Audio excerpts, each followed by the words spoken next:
할렐루야. 우리 주 예수 그리스도의 은혜와 평화가 2024년 마지막 주일 예배의 자리에 함께하는 여러분들의 삶 가운데 가득하게 되시기를 주님의 이름으로 간절히 기원드립니다. 특별히 이 자리에서 먼저 감사의 말로 여러분 말씀을 시작하고자 합니다. 여러분 지난 한 해 동안 함께 예배해 주심에 감사하고 바라기는 2025년 이 자리에도 우리가 더 건강한 모습으로 또 우리 믿음이 더 성장한 모습으로 하나님 앞에 기쁨과 감사의 예배를 드릴 수 있는 저와 여러분의 모습이 되기를 간절히 소망합니다. 우리 속담 중에 가을 다람쥐 같다라는 말이 있습니다. 혹시 뜻을 알고 계신가요? 가을 다람쥐 같다. 우리가 잘 쓰지 않는 그런 속담이긴 한데 어떤 뜻을 가지고 있느냐? 가을 다람쥐가요, 겨울이 오기 전에 무엇을 합니까? 겨울을 대비하여서 도토리들을 이렇게 잘 모아둔다고 합니다. 그런데 도토리들을 모아두는 것을 그 모습을 보면서 가을 다람쥐 같다라는 말은요, 내일 일을 미리 잘 준비하는 지혜로운 모습을 뜻하는 게 아닙니다. 다람쥐들이 도토리를 막 계속해서 모아두는 그 모습이 욕심내면서 한 곳에 쌓아두는 그 모습을 이제 비유해서 이야기하는 속담이 가을 다람쥐 같다라는 말입니다. 그래서 누군가 욕심내는 사람들을 향해서 저 사람 참 가을 다람쥐 같다, 이제 그렇게 이야기하곤 한다고 합니다. 근데 다람쥐 입장에서는요, 이 속담이 참 억울할 것 같다라는 생각도 들기도 합니다.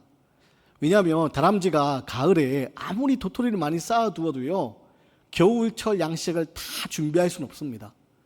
아무리 많이 쌓아두어도요, 겨울철 양식을 준비할 수 없기 때문에 겨울이 다가오면 한겨울에도 다람쥐들은 먹을 것을 찾기 위해서 때로는 돌아다니기도 한다고 합니다. 근데 문제가 있는데 그게 뭐냐? 가을에 다람쥐들이 겨울을 대비해서 도토리를 한 곳에 잘 쌓아두지만 문제는 겨울이 되었을 때 쌓아둔 그 장소를 기억을 할까요, 못할까요? 기억을 못한다는 겁니다. 또 눈이 내리고 이 환경이 바뀌니까 자기가 쌓아둔 장소를 찾지 못한다고 합니다. 그래서 다람쥐들이 한겨울에 도토리를 찾기 위해서 때로는 이렇게 이리저리 돌아다니기도 하지만 가을에 쌓아둔 그 도토리들, 자기가 쌓아놓은 도토리를 다 먹지 못한다는 겁니다. 그래서 가을 다람쥐 같다, 아마 그런 표현을 쓰게 되지 않을까 싶은데요. 근데 다람쥐 입장에서는 참 안타까운 일이지만, 자기가 쌓아둔 도토리가 어디 있는지 알 수 없어서 참 안타까운 일이지만, 그런데요, 다람쥐가 기억을 못하는 그 도토리가 봄이 되면 어떻게 되겠습니까? 봄이 되면 거기에서 싹이 나고 자라게 된다는 겁니다. 다람쥐 입장에서는 자기가 열심히 모아놓은 거 어디 모았는지 알 수도 없고 자기가 먹지도 못해서 안타까운 일이지만, 자연의 섭리 가운데, 하나님의 섭리 가운데는요, 그 도토리들이 자라게 된다는 겁니다. 사랑하는 여러분, 제가 왜 이 이야기 드리냐? 다람쥐가 잊어버린 망각의 그 은총이 나무가 자라게 되는 것처럼 우리가 이 땅 살아오면서 특별히 지나온 한 해의 삶 가운데서 우리가 잊고 지냈던 그것들이 때로는 속상함으로 다가올 때도 있고 아쉬움으로 다가올 때도 있지만, 우리가 잊고 지냈던 것조차도 하나님께서는 하나님의 섭리 가운데 열매 맺어 가신다는 겁니다.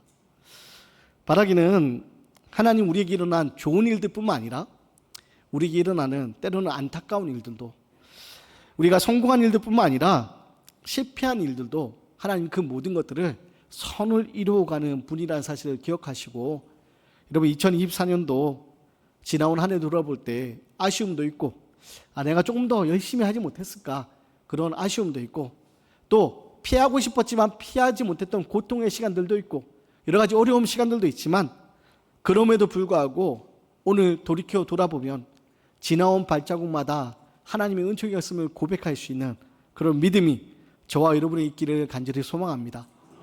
그래야 해서 감사로 고백하는 것뿐만 아니라 이제 하나님 우리에게 새 날을 준비하고 계십니다.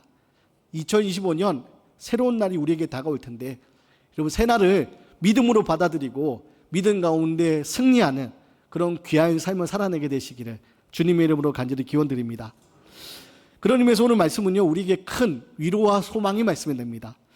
오늘 17절 말씀 보면요, 오늘 누구든지 그리스도 안에 있으면 새 것이 된다라고 얘기합니다. 우리 17절 말씀을 한 목소리로 함께 읽어보겠습니다. 함께 읽습니다. 시작.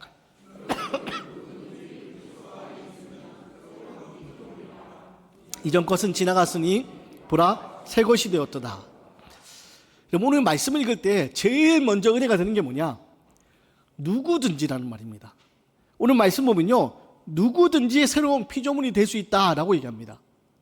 우리가 착한 사람이나 나쁜 사람이나 빈부의 기준을 따지지 않고, 혹은 우리의 피부 색깔을 따지지 않고, 우리 사회적 지위도 따지지 않고, 우리의 성격도 따지지 않고, 우리의 외적인 모습도 따지지 않고, 누구든지 새로운 피조물이 된다라고 얘기합니다. 누구든지 예수 그리스도 믿기만 하면 구원받는 하나님의 자녀가 되고, 예수 그리스도를 통하여서 우리가 새로운 생명을 가지고 살아갈 수 있게 됨을 오늘 성경은 우리에게 이야기해 줍니다.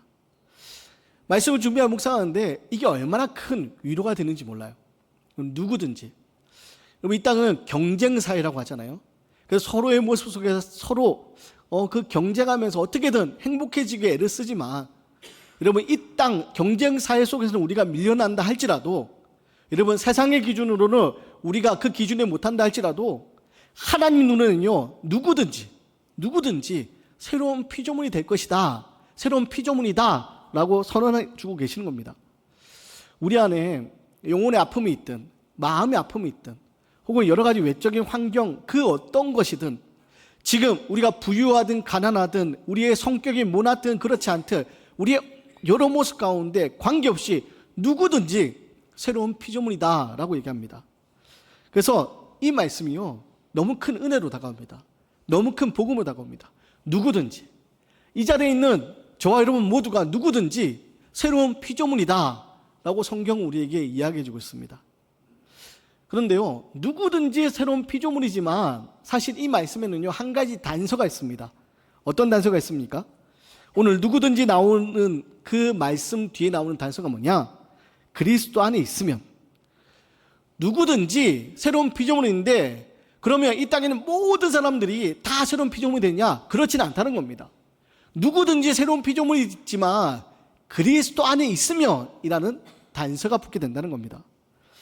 사랑하는 여러분, 우리는요, 주 안에서 새롭게 거듭난 존재고, 우리는 새롭게 태어난 존재고, 우리는 새로운 피조물로서 하나님의 거룩한 자녀로서 살아갈 수 있는 사람들입니다. 그런데 이것은요, 바로 그리스도 예수 안에 있을 때 우리가 이루어지는 은혜라는 사실을 여러분 기억하셔야 됩니다. 특별히 2024년 마지막 주일을 보내며 새롭게 밝아오는 새날을 우리가 기다릴 때, 여러분, 우리가 새날의 주인공으로서 새로운 피조물로서 새 사람으로 거듭나기 원하는데, 이것은요, 그리스도 예수 안에 있을 때 우리에게 주어지는 은혜임을 여러분 기억하셔야 됩니다. 유기소 목사님이 쓰신 책 중에 예수와 함께 죽고 예수로 사는 가정이라는 책이 있습니다.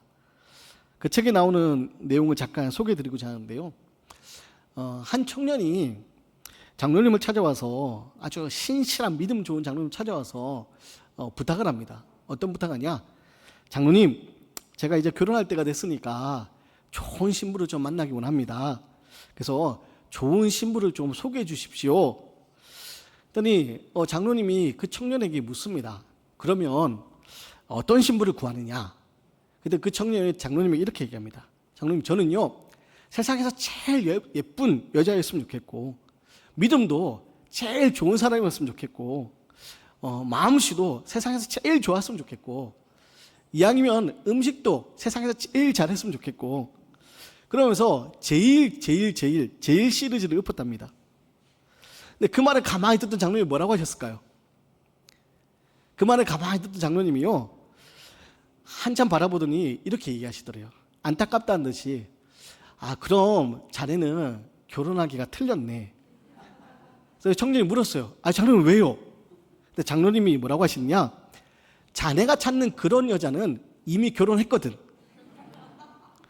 청년이 당황해서 묻습니다. 장로님, 근데 그런 여자가 있긴 있습니까?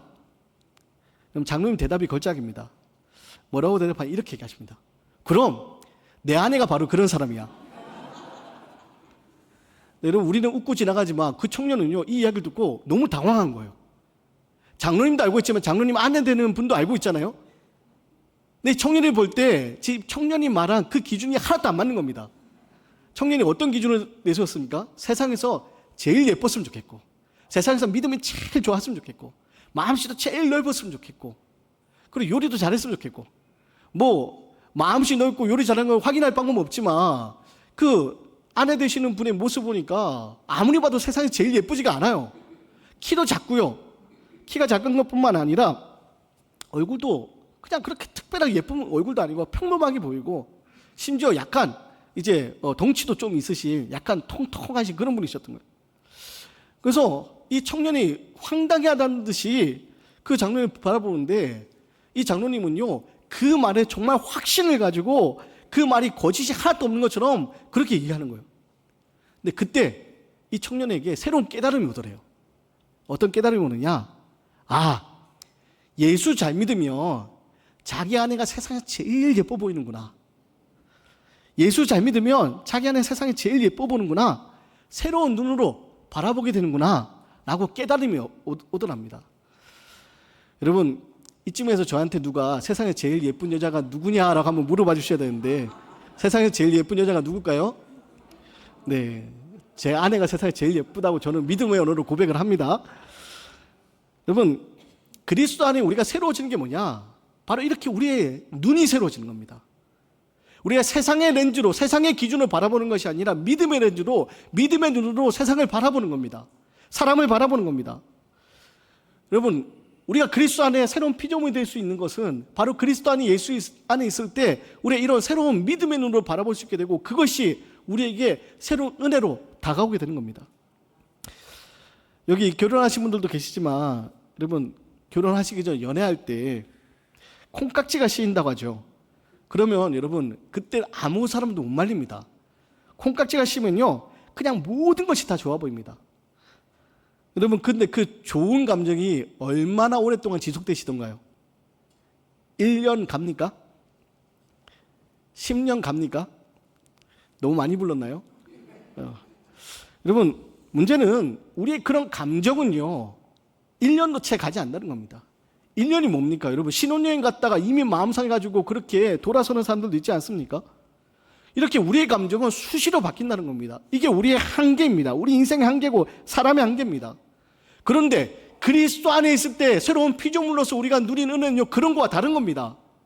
우리의 사람의 감정은 수시로 바뀌고 한계가 있지만, 그리스도 예수 안에 있는 피조물로서 우리가 누리는 건요 날마다 새로워지는 겁니다. 날마다 우리께 새로운 은혜를 고백하는 겁니다. 그래서 여러분, 찬양, 똑같은 찬양 들을 때마다 어떻습니까? 들을 때마다 너무 좋지 않습니까? 들을 때마다 새로운 은혜가 부어지지 않습니까?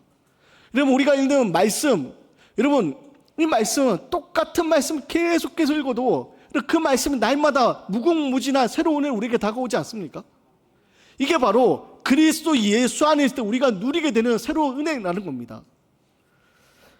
문제는 우리가 이 그리스도 예수 안에 있어야 되는데 그렇지 못하다는 겁니다. 부부간에 마음 상하는 경우들이 아마 있을 겁니다.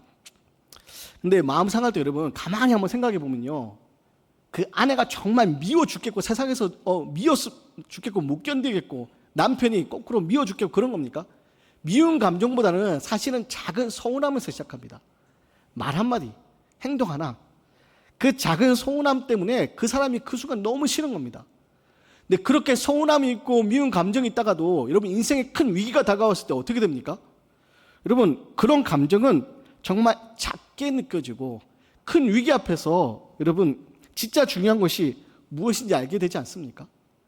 큰 병에 걸렸을 때, 사고를 당했을 때, 정말 소중한 것이 우리가 무엇인지 깨닫는 그런 은혜가 있지 않습니까? 실제로 믿지 않는 한 권사님, 믿지 않는 가족을 위해 기도한 한 권사님이 계셨는데요, 이 권사님이 믿지 않는 가족을 위해서 날마다 그렇게 애타는 마음으로 기도를 합니다. 하나님 앞에 구원받는 그런 믿음의 가문이 되기 원합니다.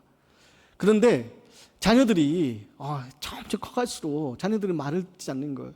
교회 가자 말 한마디 하기가 이제 관계가 또 틀어지니까 서로 마음이 상하니까 말 꺼내기가 어렵고, 그래서 날마다 기도하면서 하나님 꼭 함께 예배하는 그런 구원받는 기쁨이 있기 원합니다. 그런데 마음을 졸이면서 그렇게 기도하면서 지내지만 그것이 이루어지지 않습니다. 근데 어느 날 그 권사님 쓰러지신 거예요. 그 권사님이 쓰러지셨는데 그 자녀분들이 목사에게 찾아와서 뭐라고 하는지 아십니까? 하는 얘기가 첫 마디가 딱 이거예요. 기도 부탁드립니다. 평소에 교회에 전혀 생각도 없고 신앙생활 전혀 관심도 없고 하나님의 전혀 생각도 없다가 정말 그런 위기의 상황이 오니까 제일 먼저 하는 이야기가 뭐라고요? 기도 부탁드립니다. 여러분, 우리 인생에 소중한 것이 우리는 무엇인지 분명히 알아야 된다는 겁니다. 여러분, 우리 인간의 감정, 우리 세상의 기준 가지고요, 우리의 한계를 가진 감정과 기준으로 살아가지 마시고 우리는요, 그리스도 예수 안에서 새로운 피조물이 되어야 되는데 그 그리스도 예수 안에서 새로운 피조물이 되는 건 바로 주 안에서 하나님의 기준으로 이 땅을 바라보고 하나님의 은혜 안에 살아가는 모습, 그게 새로운 피조물이 누리는 은혜입니다. 우리들은요, 이 땅 살아가면서 내 힘으로 살 수 있다고 착각을 합니다. 근데 여러분, 2024년도 마지막 주일 우리가 지난날 돌아볼 때 어떻습니까? 내 힘으로 애쓰고 달려왔지만 사실 내 힘으로 그렇게 애써서 이루어진 것보다 하나님의 은혜로 이루어진 것이 훨씬 크지 않습니까? 내가 아무리 애써도 안 되는 것들이 있고 또 애쓴 것만큼 우리가 열매 맺지 못하는 것들도 있고, 하지만 그럼에도 불구하고 하나님 우리 가운데 은혜를 허락하셔서 우리가 이 자리에 있는 거 아닙니까? 여러분, 사람들은 자신의 능력을 의지하고 세상을 의지하며 살아가지만, 그런데요, 결정적인 순간 나의 능력과 나의 힘, 세상을 의지했던 그 모든 것들은요, 모래성처럼 다 무너지기 마련입니다. 그래서 우리는 누구를 의지해야 되냐? 하나님을 의지해야 됩니다. 그래서 우리가 새로운 피조물인데 이 새로운 피조물은 어떻게 이루어지느냐? 그리스도 예수 안에서 이루어지는 겁니다. 바라기는 여러분 오늘 말씀처럼 그리스도 예수 안에서 새로워지기 원합니다. 그리스도 예수 안에서 옛사람을 벗어버리고 새 사람으로 거듭나기 원합니다. 그래서 에베소서 말씀 보면요, 구습을 따르는 옛사람을 과감하게 버려버리라 라고 얘기합니다. 우리 화면을 보면서 말씀을 좀 함께 읽기 원하는데요, 우리 에베소서의 말씀을 우리 함께 읽겠습니다. 시작. 너희는 유혹의 욕심을 따라 썩어져가는 구습을 따르는 옛사람을 벗어버리고 오직 너희의 심령이 새롭게 되어 하나님을 따라 의와 진리의 거룩함으로 지으심을 받은 새 사람을 입으라. 아멘. 여러분, 에베소서 뭐라고 얘기합니까? 구습을 따르는 옛사람을 과감하게 벗어버리고 새로운 심령으로, 오직 새로운 심령으로 새 사람을 입으라 권면합니다. 바라기는 오늘 송년주일 2024년도 마지막 주일인데 여러분, 그리스도 안에서 새로워지는 인생, 그래서 옛사람을 벗어버리고 이제 오직 성령 안에 새로워진 모습으로 새로운 피조물로서 하나님으로 인하여서 기뻐하고 하나님으로 인하여 평안하고 하나님으로 인하여서 능력을 얻는 그런 귀한 믿음의 삶, 바로 그런 삶이 저와 여러분의 삶이 되시기를 주님의 이름으로 간절히 기원드립니다. 또한 여러분, 새로운 피조물은요 화목히 됩니다. 우리 17절 말씀 다시 한번 읽겠습니다. 오늘 본문 말씀을 다시 한번 읽겠습니다. 시작.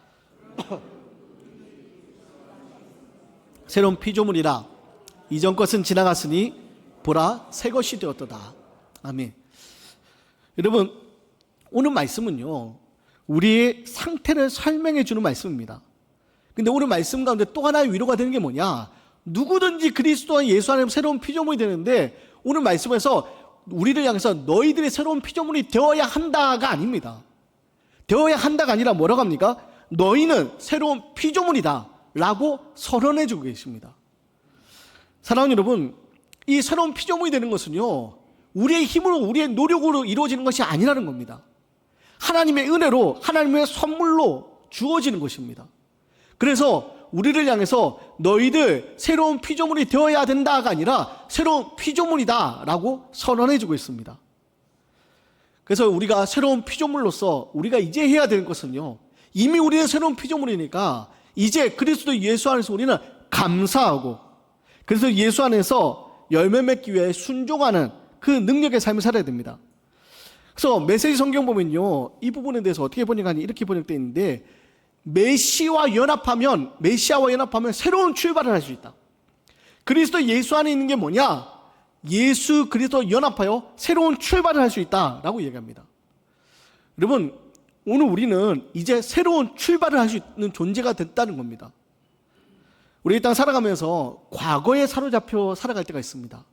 과거의 상처들이 오늘 나를 무너뜨릴 때가 있고 내일의 삶을 절망케 할 때가 있습니다. 과거의 아픔이 해결되지 못해서 그것이 쓴뿌리가 되어서 오늘의 나의 삶을 망가뜨릴 때가 있습니다. 그런데요, 오늘 성경 우리에게 뭐라고 얘기하냐? 이제 메시아와 연합하여 예수 그리스도 안에서 새롭게 출발할 수 있다고 얘기합니다.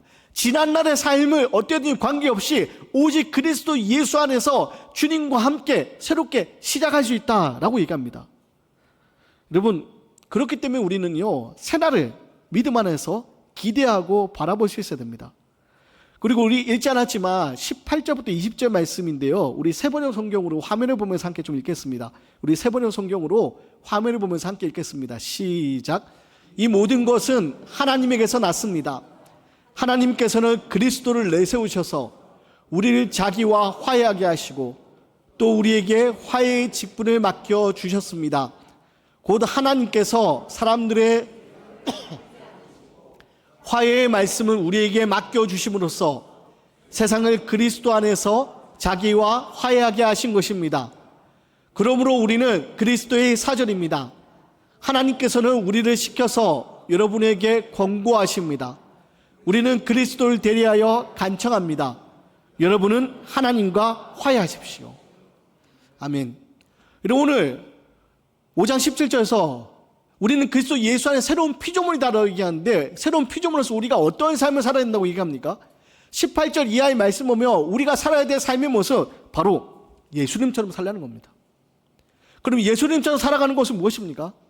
하나님과 우리의 사이가 단절되어 있을 때 십자가의 놀라운 능력으로 하나님과 우리의 사이를 화해시킨 것처럼, 화목케 하신 것처럼 우리는요, 하나님 안에서 화목하는 삶을 살아야 됩니다. 여러분, 하나님 안에서 우리의 관계가 화목해야 되고요, 그 화목한 삶을 통해서 우리는 이 땅에 있는 다른 이들과 화목해야 됩니다.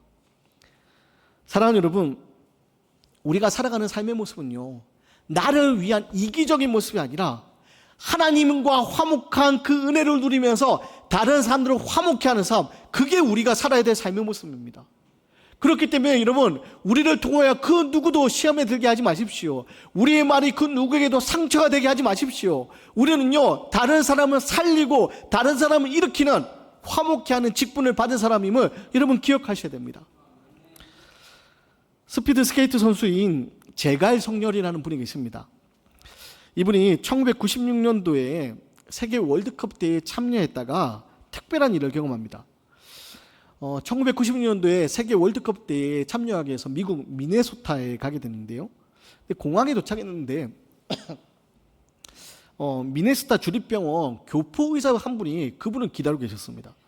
잘 모르는 분인데 그분에게 대뜸 오시더니, 제가 이 선수분에게 오시더니 인사를 하면서, 사실 병원에 지금 발레리나를 꿈꾸던 우리 한인 교포 여학생이 있는데 지금 교통사고를 당해서 다리가 이제 절단되는 그런 사고를 당하고, 그래서 발레리나를 준비하고 있다가 자기의 삶이 완전히 끝났다고 생각해서 너무 큰 절망에 빠져 있습니다.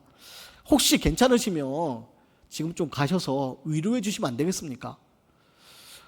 제가 송영 선수가 지금 세계 월드컵 대회에 출전하기 왔잖아요. 그래서 그 대회를 준비하면서 아주 긴장해 있는 상태인데, 또 누군지도 잘 모르는 이 한인 교포의사가 누군지도 모르는 그 여학생을 위해서 좀 위로해달라고 하는데, 많이 망설였다고 합니다. 지금 나도 큰 대회를 앞두고 있는데, 나도 긴장하고 있는데. 근데 자신도 모르게 그 병원에 그 여학생을 만나러 갔대요. 그 여학생이 있는 병실에 문을 열고 딱 들어갔는데, 병실 그 침상에 여학생이 누워서요, 뒤도돌아보지 않고 벽만 보면서 그렇게 있더래요. 이 제갈성렬 선수가 왔는데 거들떠도 보지 않고 누가 왔는지도 관심도 없고 이미 자기 인생 끝났다, 자기가 꿈꾸던 발레리나 삶이 끝났다라고 절망 가운데서 그렇게 완전히 그렇게 있는 거예요. 뒤돌아보지 않는 그 여학생을 위해서 제갈성렬 선수가 자신이 당했던 일을 그렇게 이야기를 합니다. 사실 지금 1996년도 미국 월드컵 대회, 세계 스피드 스케이팅 월드컵 대회에 나왔지만 2년 전에 이 제갈성렬 선수도 큰 사고를 당해가지고 이 뼈가 6조각으로 부서진 큰 사고를 당했답니다. 그래서 자신이 겪었던 일을 이야기하는 겁니다.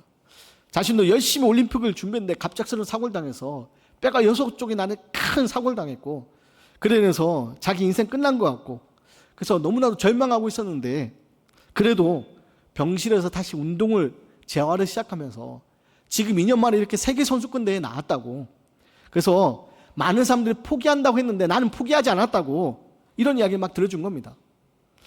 근데 그런 이야기 들려줬는데도 이 여학생의 반응이 없어요. 이미 너무 큰 절망을 하고 있으니까 이 들려주는 이야기 하나도 위로가 되지 않는 거예요. 그래서 여학생이 뒤도 돌아보지 않더래요. 근데 제가 선수가 뒤도 돌아보지 않는 그 여학생에게 일반적 약속을 하고 그 문을 나갑니다. 뭐라고 했었냐면, 내가 이번 대회에서 금메달을 딸 테니까 내가 금메달을 따면 너도 용기를 내서 다시 일어섰으면 좋겠다. 다시 재활을 했으면 좋겠다. 그래서 병원을 나왔대요. 나오고 나서 큰 후회를 했다고 합니다. 왜냐? 자기의 실력은 도저히 금메달을 딸 수 없는 실력인 거예요. 그 대회에 참가자가 40명이었는데 이 제갈성렬 선수 기록이 몇이냐? 30이랍니다. 금메달은 세계 선수권 대회에서 한 번도 따본 적이 없는 거예요. 한국에선 대표 선수 나갔지만 우리가 스피드 스케이팅이 그렇게 우리가 유리한 조건이 아니지 않습니까? 외국인들이 건장한 키를 가진 사람은 유리한 조건이고, 그래서 이 금메달 한 번도 따본 적도 없고 딸 가능성도 없었습니다. 그래서 후회도 조금 했는데 최선을 다해서 그렇게 경기에 임했어요. 어떤 일이 벌어졌을까요? 금메달 땄을까요? 못 땄을까요? 안 땄으면 제가 이 이야기를 꺼내지도 않았겠죠. 금메달을요 2개나 땁니다. 자기 종목과 자기 주종목과 주종목이 아니고 두 개나 땁니다. 근데 어떻게 금메달 땄느냐? 자기의 기록이 갑작스럽게 나아지지 않아요. 자기의 기록은 한계가 있잖아요. 근데 최선을 다해서 그 자기의 최고의 컨디션을 탔지만 그게 금메달 딸 성적은 안 됐어요. 근데 어떻게 금메달 땄느냐? 그 경기가요 실내가 아니라 야외에서 벌어졌는데, 다른 선수들이 스피드 스케이팅 그 시합에 나갈 때 어떤 일이 벌어졌겠습니까? 바람이 불기 시작한 거예요. 뒤에서 부는 순풍이 아니라 맞바람, 역풍이 불기 시작한 거예요. 그래서 다른 선수들 성적이 보통 때보다 다 안 나온 거예요. 제가 성렬 선수가 그 성적이 나오는 것을 보면서 잘하면 내가 동메달 될지도 모르겠는데, 은메달 될지도 모르겠는데, 그런데 다들 한나 같은 그 기다성 같은 선수들의 성적이 맞바람 때문에 다 성적이 안 나와서 자기가 탈 때만 맞바람이 안 불어서 금메달을 땄던 거예요. 경기가 끝나고 제갈성렬 선수가 이제 미국에 사는 한인 교민 행사에 참석했는데, 그때 누가 등장하느냐? 그 소녀가 저쪽에서 휠체어를 타고 오더래요. 휠체어를 타고 와서 그렇게 이야기하더래요. 오빠 고마워요. 저도 약속 지킬게요. 앞으로 열심히 치료받고 재활할게요. 여러분, 이 이야기가 감동이 되는 거, 이 제갈성렬 선수가 금메달 2개나 땄기 때문에 감동이 되는 게 아니라, 절망에 빠져 있는 자기는 잘 모르는 그 여학생을 위해서 최선을 다해서 위로하고, 또 최선을 다해서 그렇게 스케이팅을 하고, 또 그로 인해서 절망에 있던 한 여학생이 새로운 소망을 갖게 된 거, 그게 우리에게 큰 감동이 되지 않습니까? 여러분, 한 사람이 하는 일도 이렇게 우리에게 큰 감동이 되고 이렇게 우리에게 소망이 되는데, 여러분, 하물며 하나님이 우리를 위해 하시면 어떤 일이 벌어지겠습니까? 하나님의 사랑은 얼마나 크시겠습니까? 하나님의 크신 사랑이 우리를 얼마나 더 일으켜서 주셨습니까? 사랑하는 여러분, 우리는요 이미 새로운 피조물입니다. 하나님, 우리는 이미 새로운 피조물로 우리를 선언해 주셨습니다. 우리는 그리스도 예수 안에 새로운 피조물이 되었습니다. 이제 우리가 해야 될 것은요, 바로 그 하나님의 사랑에 힘입어 우리는요 새로운 소망을 향해 달려가는 사람이 되어야 되고, 우리가 달려가는 그 모습이 다른 누군가에게 감동이 되고 다른 누군가의 소망이 될 수 있도록 화목케 하는 삶, 바로 그것이 우리가 살아내야 될 삶의 모습입니다. 사랑하는 여러분, 잊지 마십시오. 하나님의 사랑은요 우리의 생각보다 훨씬 크고 우리의 계획보다 훨씬 놀랍습니다. 그 하나님의 사랑이 오늘 우리 가운데 함께 하십니다. 바라기는 그 하나님의 놀라운 사랑으로 여러분, 지난 우리의 삶 가운데 때때로 눈물을 흘리며 답답하고 괴롭고 서러웠던 시간들도 있지만, 하나님이 우리의 삶에 새날을 예비하고 계시고 그 새날을 살아가게 하시는 힘을 주신다는 사실을 기억하시고, 로마서에 있는 말씀처럼 세상을 넉넉하게 이길 수 있는 믿음의 삶으로 새날을 살아가는 새 피조물이 되시기를 주님의 이름으로 간절히 기원 드리겠습니다.